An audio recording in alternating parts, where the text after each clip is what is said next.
በኢትዮጵያና ኤርትራ ድንበር የተፈጠረው ውጥረት አይሏል። በኤርትራ መንግስት ላይ በይፋ ጦርነት ማወጁን ጦሩ አስታውቋል። ሰበር ዜና ከግንባር ደርሶናል፣ በዝርዝር ይቀርባል።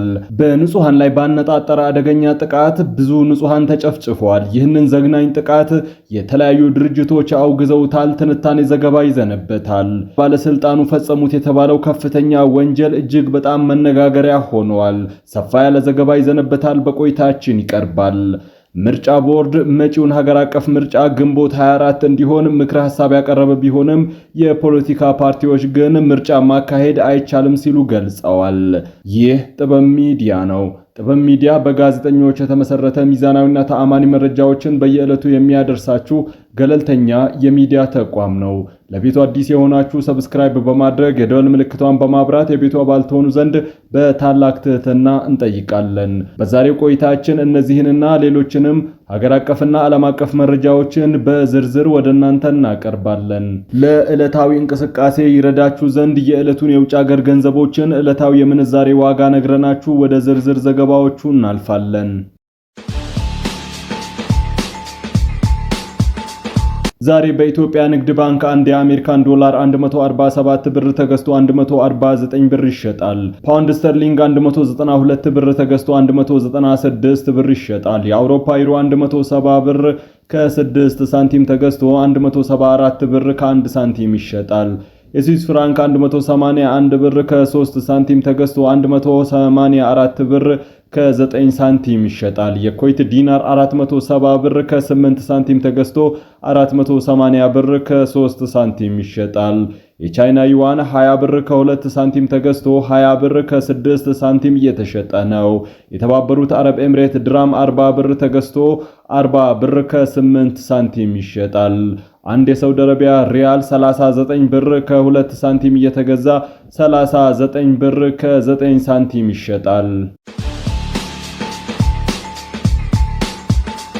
የፌዴራል ዋና ኦዲተር የተሟላ የአስተዳደርና የፋይናንስ ነጻነት እንደሌለው የአዲስ አበባ ዩኒቨርሲቲ ጥናት አመላከተ። ኦዲተሩ በሚያወጣቸው የፋይናንስና የሕግ ጥሰቶች ላይ ተጠያቂነት አልተረጋገጠም ብሏል። ኦዲተሩን የሚቆጣጠረው የፓርላማው ቋሚ ኮሚቴ ገለልተኛ እንዳልሆነም ጠቅሷል። የፌዴራል ዋና ኦዲተር በመንግስት ጣልቃ ገብነት የተነሳ የአስተዳደር ነጻነቱ መገደቡንና የፋይናንስ ነጻነቱ የተጓደለ መሆኑን ነው የአዲስ አበባ ዩኒቨርሲቲ ጥናት ያመላከተው። የፌዴራል ዋና ኦዲተር መስሪያ ቤት ከ2001 እስከ 2015 ባካሄዳቸው የፋይናንስና የሥራ አፈጻጸም ኦዲት ግኝቶች መነሻ በማድረግ የኦዲተር መስሪያ ቤቱን ጥንካሬና አስተዋጽኦ እንዲሁም የሚያስፈልጉትን ማሻሻያዎች የሚዳስስ ጥናት ላለፉት 6 ወራት በአዲስ አበባ ዩኒቨርሲቲ ሲጠና ቆይቷል። ቅዳሜ ጥቅምት ቀን 2018 ዓመተ ምህረት የፌዴራል ዋና ኦዲተርና ሌሎች ባለድርሻ አካላት በተገኙበት ይፋ ተደርጓል። ይህ ጥናቱ የፌዴራል ዋና ኦዲተር መስሪያ ቤት ያሉበትን ችግሮች በመለየት በቀጣይ ምን መደረግ አለበት የሚሉ ምክረ ሐሳቦችን ያካተተ መሆኑን የጥናቱ ቡድን መሪ ዶክተር ተመስገን ወርቁ ተናግረዋል። የጥናቱን ግኝት የያዘው ሰነድ የፌዴራል ዋና ኦዲተር መስሪያ ቤት ካጋጠሙት ቁልፍ ፈተናዎች መካከል ዋነኛው የፋይናንስ ነጻነት እጦት መሆኑን ነው ያመላከተው። በመንግስት ላይ 52 ሚሊዮን ብር ክሳራ አድርሰዋል የተባሉ 3 ግለሰቦች ላይ ከባድ የሙስና ወንጀል ክስ ተመሰረተ። የቀድሞ የፕራይቬታይዜሽን እና የመንግስት ልማት ድርጅቶች ይዞታና አስተዳደር ኤጀንሲ ዋና ዳይሬክተርን ጨምሮ በመንግስት ላይ 52 ሚሊዮን ብር ክሳራ አድርሰዋል የተባሉ 3 ግለሰቦች ላይ ከባድ የሙስና ወንጀል ክስ መመስረቱ ተገልጿል። ግለሰቦቹ ክሱ የተመሰረተባቸው በመንግስት ይዞታ ስር ሲተዳደር የነበረውን አደይ አበባ ንግድና ማኒፋክቸሪንግ ተገቢ ባልሆነ መንገድ ወደ ኢትዮጵያ ልብስና ስፌት ጨርቃጨርቅ አክሲዮን ማህበር እንዲቀየር አድርገዋል በሚል ነው። በዚህም አንደኛ ተከሳሽ የኤጀንሲ ዋና ዳይሬክተር የነበሩት በየነ ገብረ መስቀል ማዳ፣ ሁለተኛ ተከሳሽ የኤጀንሲው የድህረ ፕራይቬታይዜሽንና ንግድ አገልግሎት ዘርፍ ዳይሬክተር ታዬ አድማሱ አዘነ እንዲሁም ሶስተኛ ተከሳሽ የቢኤም ኢትዮጵያ ልብስ ስፌትና ጨርቃጨርቅ አክሲዮን ማህበር ስራ አስኪያጅ የነበሩት ዋኒ ሚዋንግ ራያ ናቸው። በክሱ ላይ አንደኛና ሁለተኛ ተከሳሽ የማይገባ ጥቅም ለማግኘት በማሰብ በግል ስራ ዘርፍ ከተሰማራው ሶስተኛ ተከሳሽ ጋር በጥቅም በመመሳጠር ፋብሪካውን ተገቢ ባልሆነ መንገድ ወደ ኢትዮጵያ ልብስ ስፌትና ጨርቃጨርቅ አክሲዮን ማህበር እንዲቀየር ማድረጋቸው ተመላክቷል። ምርጫ ቦርድ መጪው ሀገር አቀፍ ምርጫ ግንቦት 24 እንዲሆን ምክረ ሐሳብ ቢቀርብም የፖለቲካ ፓርቲዎች ምርጫ ማካሄድ አዳጋች ነው ሲሉ ገልጸዋል። የሀገሪቱ ሰላም ሁኔታ እንዲሁም የፖለቲካ ምህዳሩ መጥበብ የስጋታቸው ምንጭ ሆኗል። የኢትዮጵያ ምርጫ ቦርድ ከፖለቲካ ፓርቲ አመራሮች ጋር ጥቅምት 10 ቀን 2018 ዓመተ ምህረት ባደረገው የምክክር ስብሰባ ላይ ሰባተኛው አጠቃላይ ምርጫ ግንቦት 24 2018 እንዲካሄድ ምክረ ሐሳብ አቀርበዋል። ቦርዱ ይህ የጊዜ ሰሌዳ ለተጨማሪ ውይይቶች ክፍት እንደሆነ ቢገልጽም ተቃዋሚ ፓርቲዎች ግን የሀገሪቱ የሰላም ሁኔታ እንዲሁም እየጠበበ ያለው የፖለቲካ ምህዳር ላይ ያላቸውን ቅሬታ ገልጸዋል። አሁን ባለው ሁኔታ ተአማኒነት ያለው ምርጫ ማካሄድ እንደማይቻል ስጋታቸውን ነው የገለጹት። የኦሮሞ ፌዴራሊስት ኮንግረስ ሊቀመንበር የሆኑት ፕሮፌሰር መረራ ጉዲና እንደገለጹት ለፍትሃዊ ለነጻና ተአማኒ ምርጫ የሚያስፈልጉ ሁኔታዎች በፍጹም የሉም ብለዋል። ምርጫው ፍትሃዊና ነጻ ተአማኒ ሆኖ እንዲካሄድ ሁለት መሰረታዊ ቅድመ ሁኔታዎች መሟላት አለባቸው ያሉ ሲሆን ተወዳዳሪ ፓርቲዎች እኩል እድል የሚያገኙበት የፖለቲካ መጫወቻ ሜዳና የምርጫ ዘመቻ እንዲያካሄዱ የሚያስችል አስፈላጊ ሰላምና ደህንነት ናቸው። አሁን ባለው ነባራዊ ሁኔታ እነዚህ ሁለቱም በመላ ሀገሪቱ የሉም ብለዋል። የምክክር ስብሰባው ላይ የተሳተፉ አንድ ከፍተኛ የፖለቲካ ፓርቲ አመራር እንደገለጹት በስብሰባው ወቅት በርካታ ጉዳዮች የተነሱ ሲሆን ነገር ግን ምርጫ ለማካሄድ ምቹ ሁኔታ አለመኖር ጋር የተያያዘው ግን ዋነኛው ነበር ብለዋል። አጠቃላይ 12 ችግሮች ተነስተው እንደነበረም ጠቁመዋል። ቤላሩስ ድንበር ላይ አብራቸው ሲጓዝ የነበረ ኤርትራዊ ስደተኛና አስክሬን የያዙ ሁለት ኤርትራውያን ስደተኞች መገኘታቸው ተገለጸ። የቤላሩስ ድንበር ጠባቂዎች ሁለት ኤርትራውያን ስደተኞች አብራቸው ሲጓዝ የነበረ ኤርትራዊ አስክሬን ይዘው እንዳገኛቸው አስታውቋል። ቤላሩስ ላቲቪያ በምትዋሰንበት ሰሜናዊ ግዛት ቤርሳብ የኤርትራዊው አስክሬን መገኘቱን ኤስቢኢ መገናኛ ብዙሃን ዘግቧል። ኤርትራውያን መሆናቸውን በአስተርጓሚ የገለጹት ስደተኞች እንደተናገሩት ላቲቪያ ከገቡ በኋላ የወታደር ልብስ በለበሱ ሰዎች ድብደባ ደርሶባቸዋል።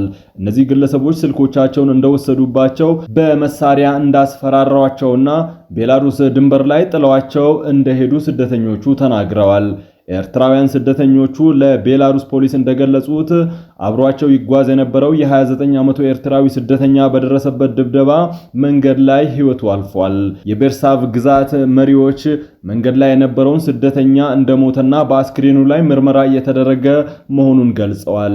የግዛቱ የምርመራ ኮሚቴ እንዳለው ከአውሮፓውያኑ 2015 በተከሰተ የስደተኞች ቀውስ ምክንያት በቤላሩስና በላቲቪያ ድንበር የ35 ሰዎች ሕይወት ማለፉን ገልጿል።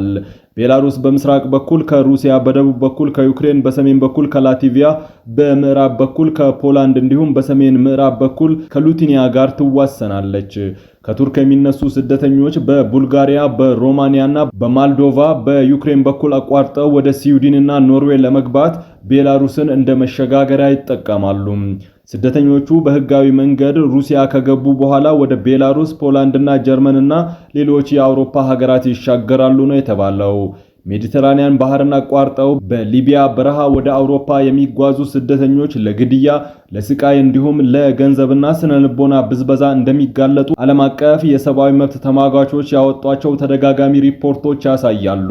በሊቢያ በረሃ እንግልትን ለመሸሽ ስደተኞች የምስራቅ አውሮፓና የማዕከላዊ አውሮፓ መንገድን እንደ አማራጭ እንደሚጠቀሙ ነው የተገለጸው። በርካታ አፍሪካውያን ስደተኞች በሊቢያ በኩል በባህር እንዲሁም በተጎራባች ሀገራት በኩል በድንበር በሚያደርጓቸው ጉዞዎች በተደጋጋሚ ለሞት እየተዳረጉ መሆናቸውን የሚወጡ ሪፖርቶች ያመለክታሉ። የኦሮሞ ፌዴራሊስት ኮንግረስ ኦፌኮ በምዕራብ ሸዋ ዞን ኖኖ ወረዳ በንጹሃን ዜጎች ላይ የተፈጸመውን ግፍ የተሞላበት ጭፍጨፋ አስመልክቶ ባወጣው መግለጫ መንግስት የዜጎችን ደህንነት ባለመጠበቁና ለጥቃቱ ተጠያቂ በሆኑ አካላት ላይ እርምጃ ባለመውሰዱ ኃላፊነት ጎድሎታል ሲል ወቀሰ። ኮንግረሱ ባወጣው መግለጫ የአካባቢው ህዝብ ደህንነት እንዲጠበቅ በተደጋጋሚ እወክላችኋለሁ የሚለው መንግስት ቢጠየቅም መንግስት ምላሽ ከመስጠት መቆጠቡን ቀጥሏል ሲል ከሷል።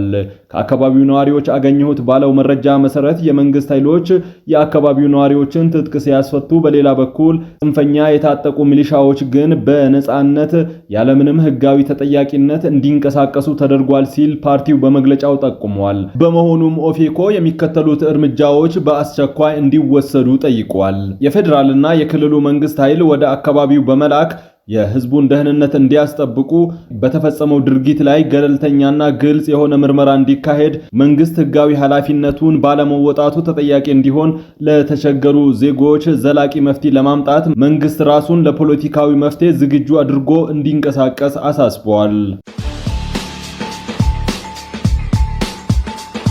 በኢትዮጵያ የሚንቀሳቀሰው የኤርትራ መንግስት ተቃዋሚ የሆነው የቀይ ባህር አፋር ዴሞክራሲያዊ ድርጅት አዲስ ተዋጊዎችን ማስመረቁን አስታወቀ። የኤርትራ መንግስት ተቃዋሚ የፖለቲካና ወታደራዊ ቡድን ቀይ ባህር አፋር ዴሞክራሲያዊ ድርጅት ከ3 ወራት በላይ የወሰደ ከፍተኛ ወታደራዊ ስልጠና ያጠናቀቁ አዳዲስ ተዋጊዎችን ማስመረቁን አስታውቋል።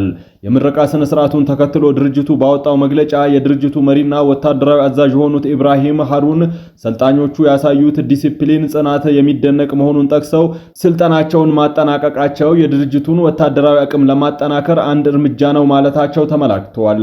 እንደ ድርጅቱ ገለጻ ስልጠናው ትኩረት ያደረገው በውጊያ እንቅስቃሴ፣ በሽምቅ ውጊያ ስልቶች፣ በአካላዊ ብቃት ማጎልበት እንዲሁም ግልጽ በሆኑና ህዝብ በሚበዛባቸው አካባቢዎች ስትራቴጂያዊ ስምሪቶችን በማከናወን ላይ ነበር። ኢብራሂም ሃሩን ቡድኑ የቀይ ባህር አፋር ዴሞክራሲያዊ መብት የመጠበቅና በኤርትራ መንግስት ይፈጸማል ያለውን ጭቆና የመቃወም ተልእኮን በድጋሚ አረጋግጠዋል።